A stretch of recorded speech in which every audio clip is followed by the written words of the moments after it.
Helen Huntington, who left her husband and supported herself and her young son while living in hiding, which was quite adventurous back in 1848. It's the birthday of Robert Cormier, born in Leominster, Massachusetts, 1928, whose best-selling book, The Chocolate War, was one of the most banned books in libraries and schools in the 1990s.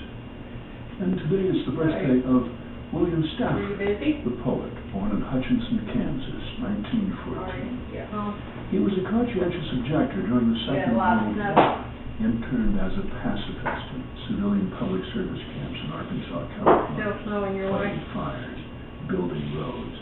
After the war, he moved to Oregon to teach at Lewis and Clark College. His first major collection of poems, Traveling Through the Dark, was published when Stafford was 48 and had won the National Book Award for Poetry in 1963. He said, at the moment of writing, the poet does sometimes feel that he is accomplishing an exhilarating, a wonderful, a stupendous job.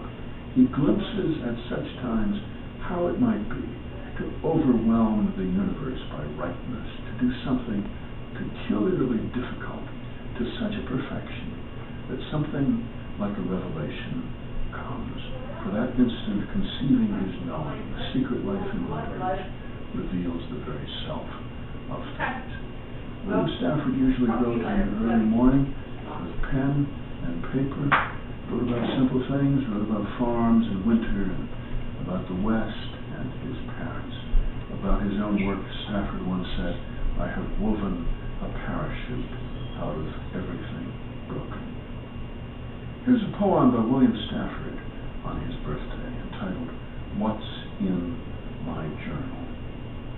Odd things, like a button drawer, mean things, fish hooks, barbs in your hand, but marvels too, a genius for being agreeable, junkyard crucifixes, voluptuous discards, space for knickknacks and for Alaska, evidence to hang me or to beatify, clues that lead nowhere, that never connected anyway, deliberate obfuscation, the kind that takes genius, chasms in character, loud omissions, mornings that yawn above a new grave, pages you know exist but you can't find them, someone's terribly inevitable life story, maybe mine.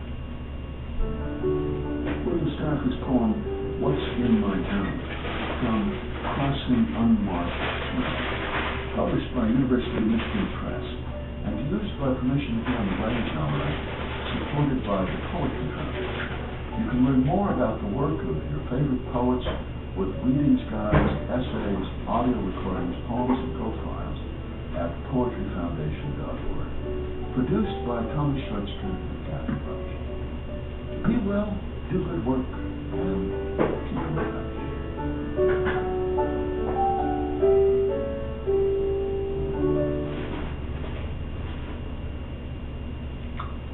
Support for this public radio podcast comes from Acura, featuring the 286 horsepower GL Type S with a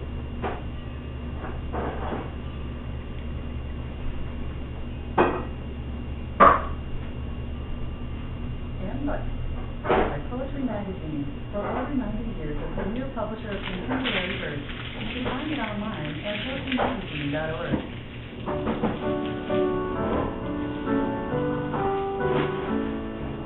And here is the Writers' Almanac for Sunday. It's the 23rd of September, 2007. It's the birthday of a writer who had the worst publishing deal in history, William Holmes McGuffey, born in Claysville, Pennsylvania, 1800, wrote and edited a series of school books called McGuffey's Readers.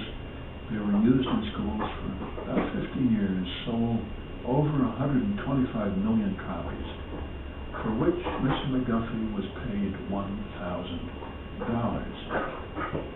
It was on this day in 1806 Lewis and Clark returned to St. Louis from their 2-year expedition to the Pacific coast.